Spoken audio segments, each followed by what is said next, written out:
Hi, I'm Jo Clark, and thanks so much for joining me today. This is the Redefining Midlife Podcast, a podcast designed for the 40-plus woman who is determined to challenge society's myths and beliefs around midlife. It's for the woman who is inspired and ready to define midlife her way. Join me each week as I chat to health and wellness experts for up-to-date information on how to live well as some special conversations with incredible everyday women redefining what midlife can look like.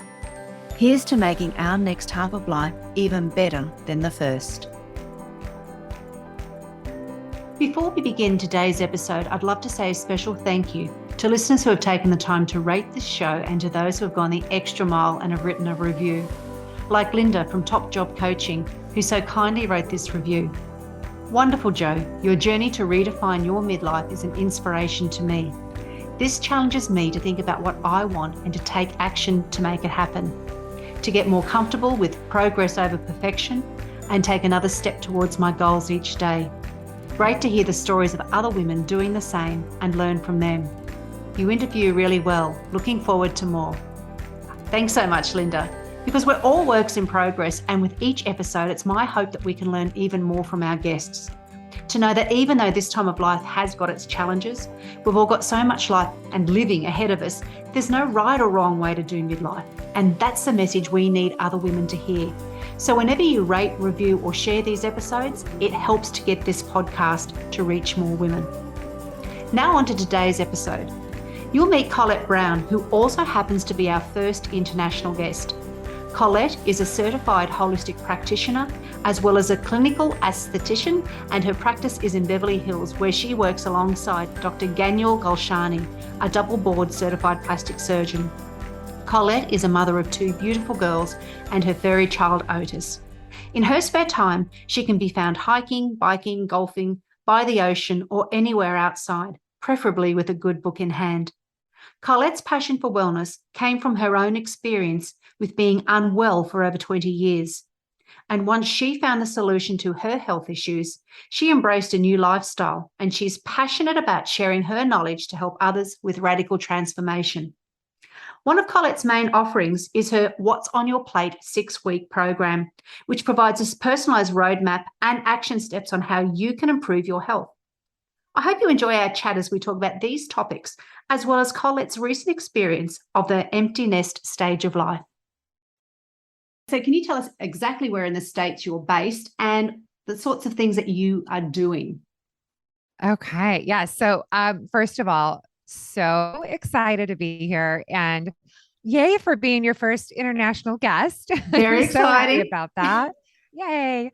And I am in Los Angeles, and I am a personal wellness advocate, and I am passionate about helping people to kind of reinvent and reevaluate and reset their lives to live healthier, longer, happier lives so that we can enjoy the things that we love. Now, Colette, you and I have shared some of your backstory before, which is absolutely fascinating.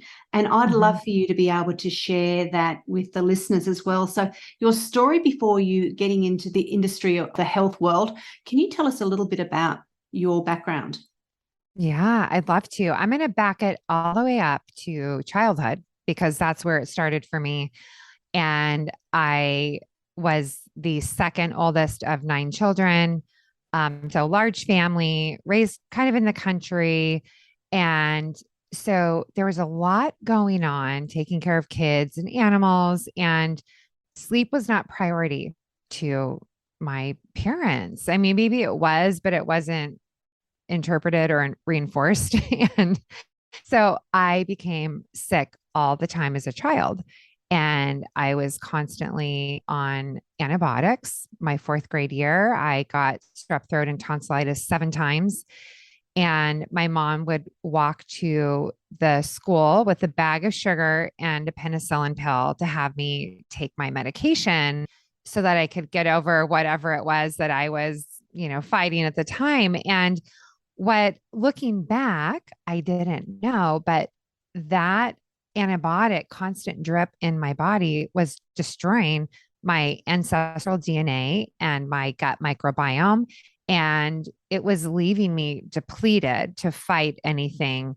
And so, as we know now, today, which I'm obsessed with the microbiome and creating a really healthy, flourishing environment, I had to basically rebuild everything. And the really interesting fact about being raised where I was is that the earth has a microbiome too, and animals have their microbiomes. So even though mine was being depleted, I was receiving back from the earth and from animals, and obviously the other human beings that I lived with.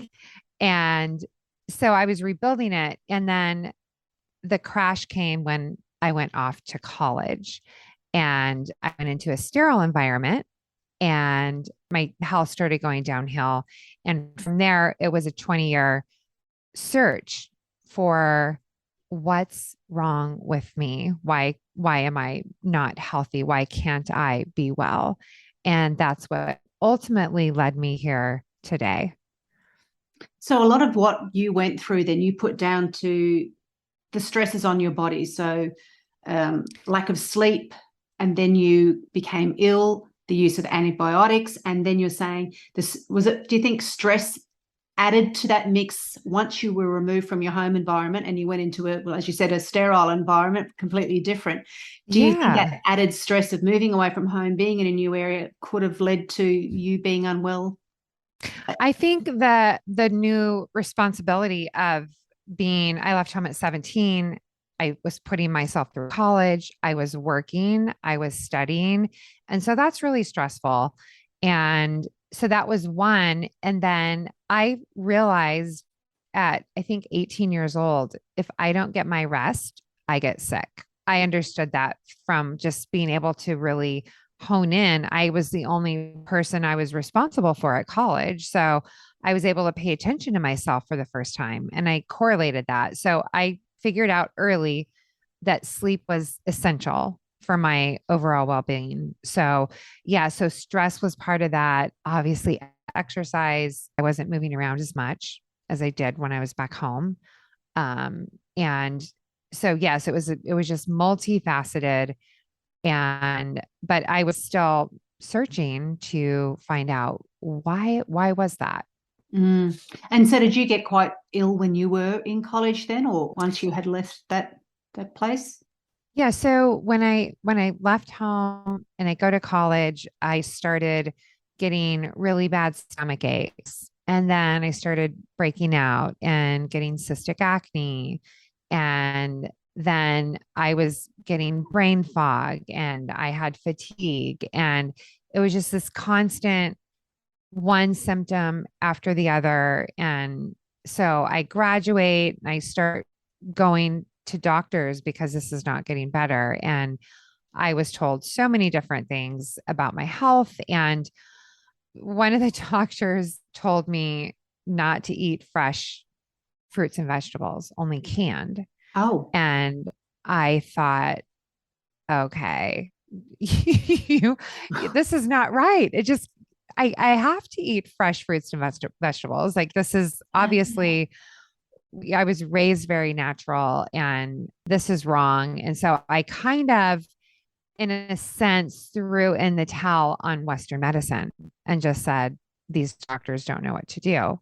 And while I'm going through this, my skin is breaking out and it's really bothering me because that's your face to the world. And I was going to dermatologists and estheticians and nobody could help. And so I put myself, while I was working in a corporate environment, through aesthetic school to get my license to understand skin and to fix myself. And long story short, it didn't fix my skin because it was ultimately my gut that was responsible for my skin. It was that gut skin connection.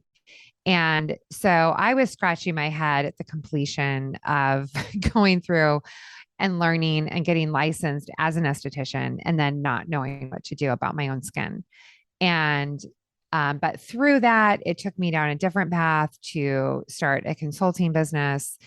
And it was really a nice segue into another world for me, but it didn't answer my questions. And my questions ultimately weren't answered until right before I turned 40. And I was having excruciating abdominal pains. And from 20 to 40, I was in and out of the ER with really bad pains and being told also that I had arthritis. And so I go, and the nighttime interventional radiologist said I had appendicitis. And the doctor in the morning said, no, she doesn't. And I said, can I please have a third opinion? And the third opinion came in and said, well, everybody gets their appendix out. And his phone rang, and he's like, well, schedule you for a quick procedure. And we'll just get that removed. And then his phone rang. He answers his phone. He says, yeah, hey, Jo, I got a quick procedure. I'll be at the game around 1. See you then. And I just said, I looked at him and I just said, you are not operating on me. I'm sorry. Like that was just so, but it was good that it was just divine intervention, that I could see his care for me through that conversation, and not walking me through anything else, but just that everybody gets their appendix out. And he leaves, and a nurse was there, and she whispers in my ear, she said, I shouldn't be sharing this with you, but I think you have something called a leaky gut. And I can't say anything else because I could lose my job, but go check it out. And so I grabbed that little thread that was given to me as a gift, and I unraveled it. And I found answers to what I had been searching for my entire adult life. Wow. And so how soon that story is just incredible. Firstly, that you had those experiences with highly trained professionals who are going to operate on your body with something that wasn't actually there, but to do it in the manner of I can quickly do it and then I can go and play golf afterwards. Just shows a whole disrespect to you as a person as well. So when you heard that great line from the nurse, who in fact gave you probably the biggest gift of your life, just in those few words, what did you do then? How did you go from, all right, I've got this leaky gut, a term you probably never heard before, and truly lots of people haven't heard of that term leaky gut either. So how did you go from being told you had a possibility of leaky gut to then becoming well? So obviously that didn't occur overnight. No, it wasn't overnight. And it started me on that journey of, okay, what is leaky gut? So I look it up and I find out that we have something called tight junctions that are in the intestinal lining. So they're kind of interlocked, and people that are not watching, I'm holding my fingers up. And so it's kind of like our lining is connected. And then we have different toxins that kind of perforate and cause leaching out of toxins from the body and cytokines, which go into the bloodstream, and that's toxic to the rest of the body. So that barrier of protection is about a half of a hair thick, if you can imagine that. And so it's very thin, very delicate, but yet robust if we take care of it. And so when I learned what leaky gut was, and then I thought, okay, so leaky gut is toxins leaching out into my body. How do I prevent that? And what do I do? And so it was very overwhelming. And I had another intervention, in a sense, from the universe, where I was talking to somebody about it, and she said, you have to go see my doctor. He's a GI, but he has an apothecary in his office, and he does functional medicine. And I said, fantastic. I call his office, and he has a year wait list to get in. That's how good he is. So luckily, I was able to get in earlier. When I got into him, I got my blood work done. And he said, Colette, you're going to be just fine. And I just kind of shook my head. No, like, you don't understand. I've been having doctors tell me that I was just fine and that there's nothing they can do, and just go home and don't eat fresh vegetables. And I said, so please enlighten me, because I'm really curious and I want to believe you. And you tell me what you want me to do. And he's like, okay, this is what we're going to do. You're going to eat these foods. You're going to take some supplementation. You're going to be very mindful about what's coming in, and you're going to be just fine. I will see you in 90 days. And so I'm like, okay. And within 30 days, my world was completely changed. I was refreshed when I would wake up. I didn't have stomach pains. I quit having my joint pains. Things just started minimizing and my skin started clearing up. And I just had this energy and just, it was a complete transformation. And I was so excited that I would just tell everybody about this doctor and what he'd done for me. Um, and it just revolutionized my whole world. Like it was beautiful. And so at some point I realized, you know what? I talk about this all the time and I really need to do something with this. And so that's when I decided to go down the path of creating a wellness space for people, so I could help them to be well. That's amazing, because the ability of the body to heal itself in such a short amount of time is nothing short of phenomenal, isn't it? When you realize exactly how sick you have been and for how long, and then all of a sudden in a short amount of time, just with the correct information, using food as your medicine to help you, so what were the main things that he asked you to start eating and including in your diet then?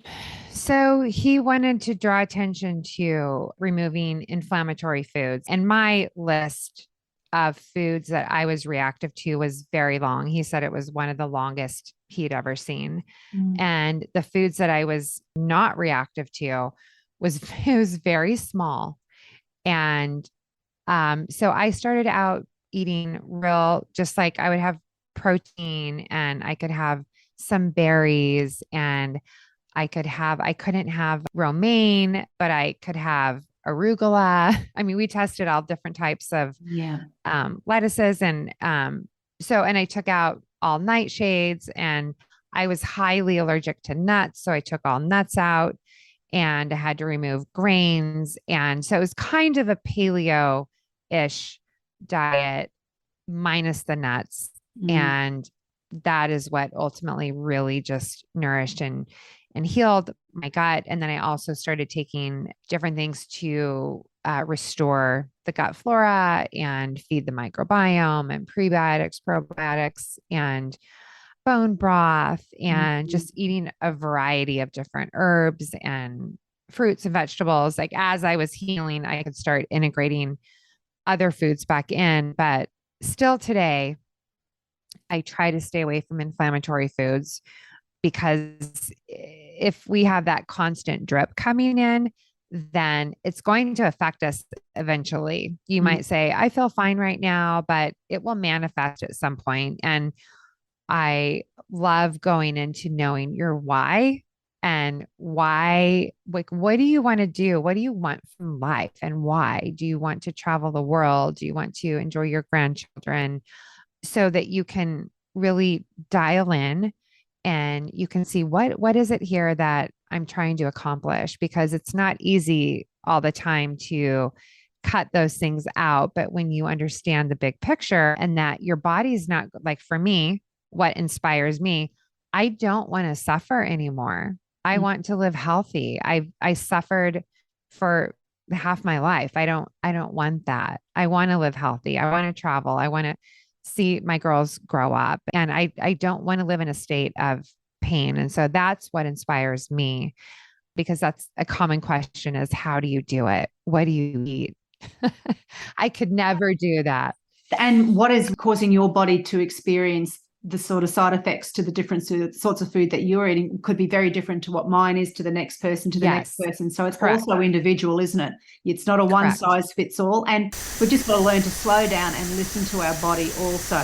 What happens to our body when we eat this food or drink this particular type of um, drink. For some people, it might be milk. What happens when your body starts to digest milk? Does it react in us? Yes. So we're all so different. But you've got, when you're working with women now, and it's women in particular that you're working with, Colette, is that correct? I mostly work with women, and there are men. I don't leave men out, but it's right now it's mostly women. And so what's that biggest issue or problem that you see with the women that you're working with in particular?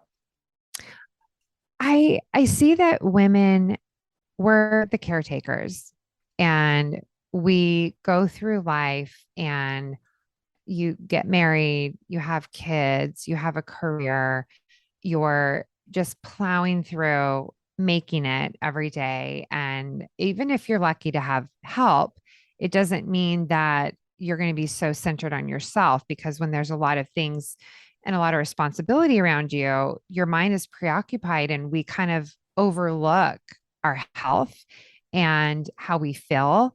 And so a lot of women come kind of at the end of the rope. Like, I've given my whole life to my family, and I'm just exhausted. Mm. I have stomach pains all the time. I have achy joints. I have IBS. Like, the list is long. Like, just insert the problem, but it usually isn't until there's something that is manifested physically that they stop and ask for help.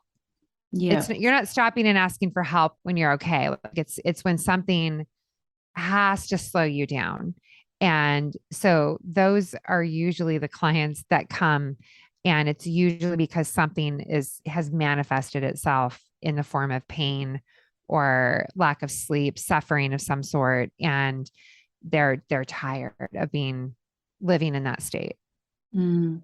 So people come to you absolutely depleted, and women in particular, because of the various roles that they've got, come to you, they're absolutely depleted, they're spent, they're unwell, and probably have been for quite some time, but they've got to that point where they go, I'm not going to put up with it any longer.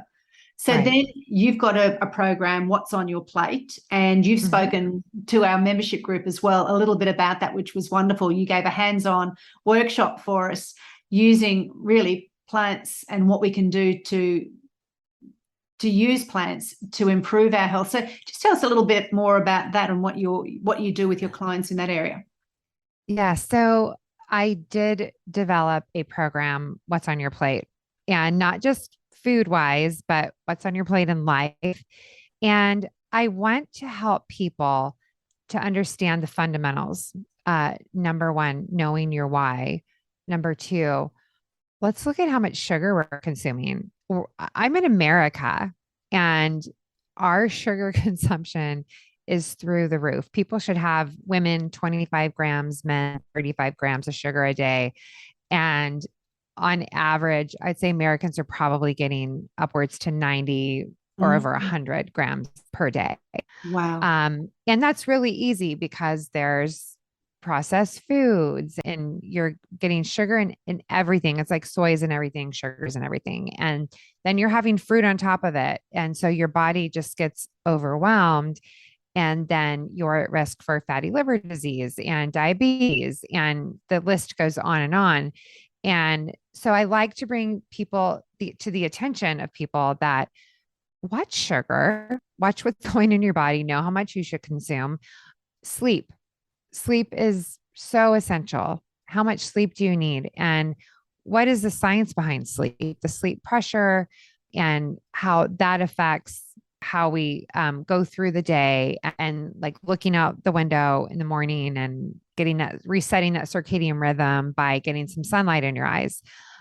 We go over exercise and breath work, mindfulness, meditation. And then every week I cook with the class. And one of the things that I found early on when I first started was people would say, that's nice, but what do you eat? How do you do that? And so I would give recipes, and they still wouldn't, they were kind of a little resistant. So instead of doing an office hour, I said, my office hour is now a cooking hour / I will answer your questions. And so I opened it up. I got in the kitchen, set up the camera, and brought out the recipe, and the people in the class can cook along. while I'm cooking. And it's a lot of fun, and it's something that's archived and they can go back and look at it later. And it gives them just confidence to know that they can also do it and that it can be really delicious. And it's not hard at all. It's just a matter of knowing what to prepare, being prepared, and having different options around you.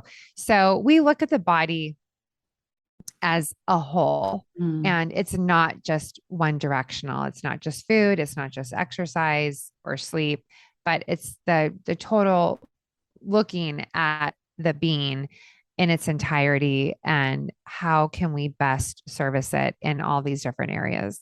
Yeah. And that's exactly the sorts of things that I do in my membership as well, is looking at us as a whole person, not just because and as you found out, and as I think I've certainly found out, and as anyone who is alive and has reached our age has found out, when one of those pieces is missing or is lacking, you feel the effects of it, and it just snowballs. It'll cause an issue in other areas of your health and wellness as well. So just those small things, and they don't have to be large either. And that's what I love really about the sorts of work that we do, Colette, is that it's not so much that you've got to have major lifestyle changes. It's adding in something quite small that can make quite significant differences to how well you feel. Yes, that's right. And it's just adding in where the little modifications. And sometimes people will go through my program and they'll take one thing.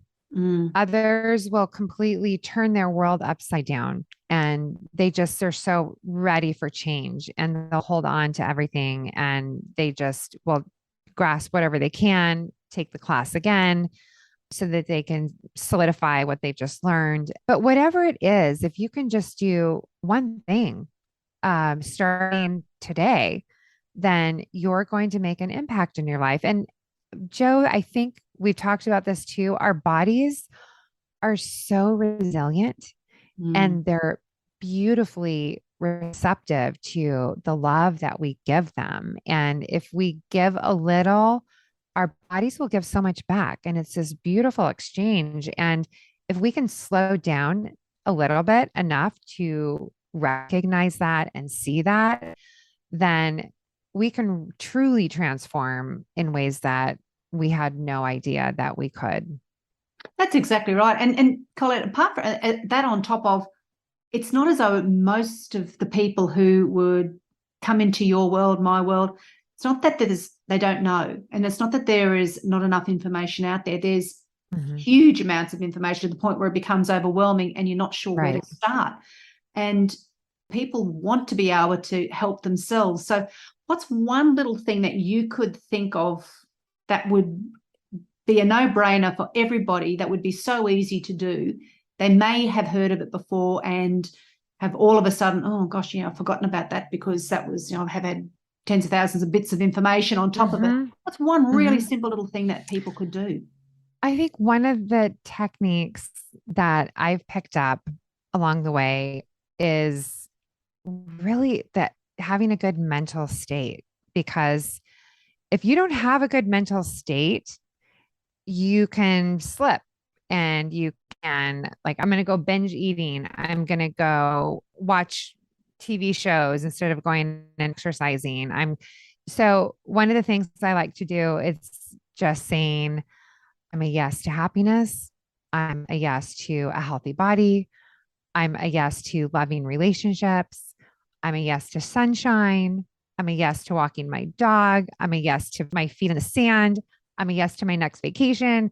Just telling yourself, I'm a yes. I'm a yes to whatever it is. And before you know it, that just snowballs. It's like an avalanche. And you start just feeling, yeah, I am a yes. And this is actually what I want. And when you focus on what you want, not what's not happening, then we can really start the trickle down effect of the things that we want in our life. And of course, we're going to get sideswiped every now and then. And I think it's the ability to be able to have something to fall back on and say, you know what? Yeah, that happened. But you know what? I'm a yes to smooth sailing from here on out. And I'm a yes to getting back and like digging in and helping as many people as I can. And I mean, yes to positivity. And so it's just being able to have the tools to get yourself into a good mindset to where you can make good choices. Because as you said, we know what to do and we can always learn more. I'm constantly learning. I love learning, but we can take what we already know and we can apply it and we can just keep getting better and better. And having that positive mindset and being able to get into it faster, I find is probably one of the best tools that we can have. Yeah, definitely a positive mindset and a growth mindset. Both of those Mm-hmm. together is incredibly powerful. So thank you for that. That's a really Yeah. good hint for us to have. Now, what's something that another piece of health advice that you could have for any woman who is looking to improve her health, apart from just say yes to yourself? What's one thing that you might cover in your program? Obviously, that's number one as well, but what's something else that they could do? Because for a lot of women, if they are feeling depleted, they might just want that little bit of an energy boost as well. Are you talking food wise or Food techniques wise, or? or anything that you could think of that somebody who was listening today could, Mhm. apart from saying yes, what else could Mhm. they do as far as put into their day? Yeah, the other thing that I really love, because there's so much stress going on around us, and I could say, please try to, yes, keep your sugar low, keep it under 25 grams, and make sure you're getting really good slow burning carbs. And if your joints are achy or you're feeling upset stomach, eliminate nightshades temporarily and see how you're feeling. But the other component I think that I use a lot is a simple breathing technique. It's called box breathing. And it is simply inhaling, let's say 5 seconds. So you just take a breath in for 1, 2, 3, 4, 5 and hold 2, 3, 4, 5. And then exhale 2, 3, 4, 5 and evacuate 2, 3, 4, 5. And immediately your energy just kind of centers because you've taken your perspective off of what's going on and you've brought it inside. And now you can think, okay, I need energy. And what's going to give me that energy? Is it going to be making a better health choice in food, or is it going to be going to sleep a little bit earlier so that I can wake up earlier? Is it going to be being disciplined about getting that exercise in that I know that I need, because I need my juices flowing in my body so that I can be productive today. And so I think the mind is so powerful. Mm. And if we can help just get a grasp on it through different techniques, then we can make better choices. The ability of the breath and what it can do for reducing stress almost immediately is incredible. So that's a great box breathing technique is a very valuable tool for everybody to add to their toolkit. Now, Yes. before we started our interview, Colette and I were having a conversation about the empty nest and how it feels for women when they go through the empty nest. And that being something that's very new to Colette. She's just gone through her eldest daughter heading off to college, and the feelings, even though she knew it was coming, how it has actually impacted her, and then her other daughter who's still at home. So for me, who's already gone through an empty nest, I can sit and sympathize and feel like giving Colette a big hug through the screen right now, because I know just how it feels and how it can change over time as well, that difference of relationship. So Colette, if you can just, if you're happy to, just tell us about how you're navigating all of those big emotions that are happening now that you're probably reevaluating, and as a podcast is called, redefining this stage of life now. That's such a great question. And I have to say first that I have such a deep appreciation. And by the way, writing down things that you're grateful for every day is a really good practice. And I feel so grateful for women in my life. It makes me want to cry right now. I hope I hold it together, that I've been able to reach out to you that have gone through this before me, and they have brought me the most beautiful wisdom and words and comfort and reassurance that it's going to be okay. Because while this child that I've been raising for 18 years and I've poured myself into is now making her own choices. And I can look at it and I have a peace knowing that I did everything that I could. I have no regrets at all.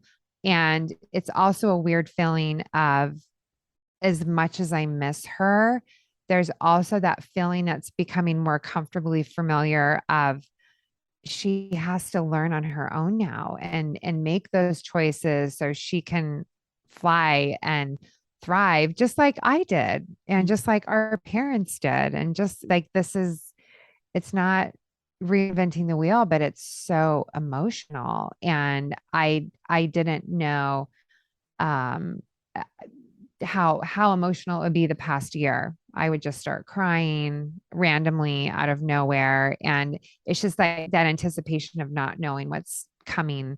And then the moment that she's gone and we set her up at college and drove away, and that was very emotional. And then I think one of the sweetest comments I got from a dear friend, Marla Letitia, actually, she said, the moments that you feel sad or if like your heart's kind of breaking, she's like, instead of feeling, you get kind of a smile because you know that they're breaking through and they're learning a lesson, and that you're right there should they ask for your advice. And she said there's this little transition and she's like, trust me, it's going to happen. And I just found that so comforting. And there's so many other things that women have told me, but I think having our network, our people, our tribe that we can lean on in those different stages of life, whether it's loss or divorce of some sort, or you're birthing a baby into the world, or whatever it is. Like, there's transition in every direction that we look. And having people around you that have gone that path before, or who can be by your side as good advisors, then the much better. Like, I don't know what I would do if I didn't have amazing women like you, Jo, to, cry on their shoulder. But it's been it's a journey. But what a beautiful journey when we have those amazing women around us. Yeah, it's very special, and it is a bittersweet time, but it is lovely to have other women who have gone through it before, so that they give you their experiences, but also to have women who are going through it at the same time, so you're not feeling so alone as well, because sometimes we do tend to isolate ourselves when things get a bit tough. But it is important that we reach out if and when we need that extra support. Yeah. Now, yeah, you was also that's one of the things that is changing, then, that you can see your relationship with your children because you're a mother, but not every woman is a mother. But what is something that you are really loving about now, this stage of life, about being a midlife woman? Oh, I love it. I think I'm turning 50 this coming year, and I am so excited. I think turning 40 was so beautiful. I loved it. And I've loved the journey of 40. And I feel like it's this stage that I'm going into where I'm just kind of getting going. I don't know how else to explain it. Like, I feel like I'm in first gear and I'm pedaling, and I feel like, okay, I'm ready for second gear now. And I'm really excited about it. And I love the life lessons, and I love being able to not care, I think, too, about what other people think. If they disagree with me, I can see it as, okay, that's your opinion. That's fine. We don't all need to see eye to eye on everything. That's what makes the world go round. But I do feel that when we take the lessons in life and we can funnel them and use them towards helping others and not making the same mistakes and finding really what our purpose is and doing it unabashedly is really beautiful. That's very special. And that common theme is coming through time and time again about not being as concerned about what other people think. Mm-hmm. That is incredibly freeing, incredibly freeing. I love it. Yeah, me too. Me too. So with regards to your business and where you want things to go, so you're excited about that, looking forward into your 50s, that it's going to get bigger and better, or what else are you looking forward to? Yeah.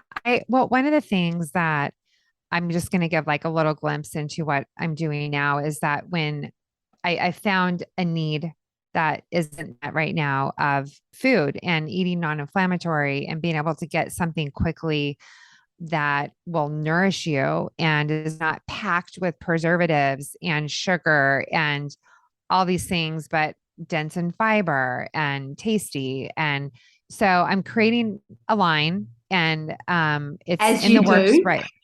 It's in the works right now. Wow. And so I will keep you posted on that. But I feel like people need to be able to have access to really good quality products. And there's a lot of people that have really intense allergies like I do. So I'm just filling a need for something that I have. And I know that there's other people that do as well. But I will continue to do my What's on Your Plate program, which is going to start again in January when people go through their New Year's resolutions and they want to get on the ball and jump on. And I'm going to start that. And then I have my private practice in Beverly Hills where I see people there as well. And I'm just, I open my door to engaging with me on my social media platforms. Send me an email. I will answer your questions. And I'm so passionate about helping people that really want to help themselves. If you just want to ask questions because you're curious, that's fine.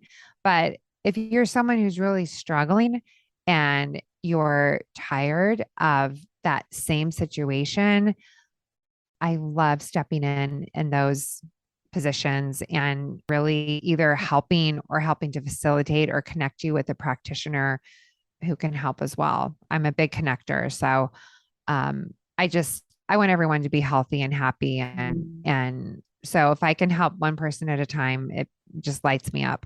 Excellent. Yeah, I'm with you with that. So how can people then get in contact with you, Colette? Because all of the information will be in the show notes, but while we're speaking, if you could just let us know as well. So you can find me on Instagram is probably the most interactive platform that I'm on. And it's at Wellness by Colette. And that's 1 L and 2 T's. And wellnessbycolette.com. And again, feel free to DM me, reach out to me, and stay tuned for exciting updates on what's to come. Sounds like there's going to be a lot coming up. So just before we close, there's one question I love to ask my guests, and that is, if you could look into the future, what do you hope that 80-year-old Colette will say about current day Colette?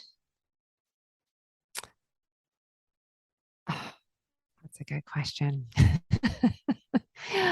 I'm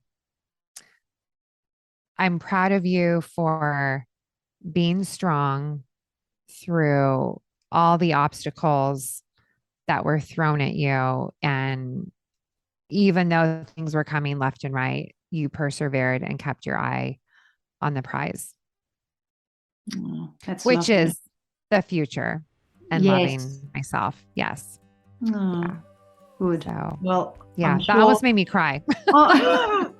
And I love hearing everybody's answers because they are very beautiful. I think I almost say the same thing at the end of every interview. Oh, that's beautiful. Isn't that lovely? Yeah. Because it is. Yeah. It's such a special thing to be able to think about and then to verbalize. One thing to think about it, but saying out loud, that brings another layer on top of it. It does. Thank you so much for your time today. I've thoroughly enjoyed our chat and just the path that got you to where you are now is truly, truly incredible. So thank you for all that you do. And people want to connect with you. Again, Colette's mentioned where you can find her on Instagram, and also go to the show notes because I'll have more information there. Thanks so much for your time, Colette. All right. Thank you, Jo. Thank you. Bye. Thanks so much for listening and sharing your time with me today. I'd love you to hit subscribe on Apple Podcast or your favorite podcast app to keep spreading these empowering messages. Please share this podcast with other incredible midlife women in your world. Join me again next week for another redefining midlife conversation. Thanks again for tuning in.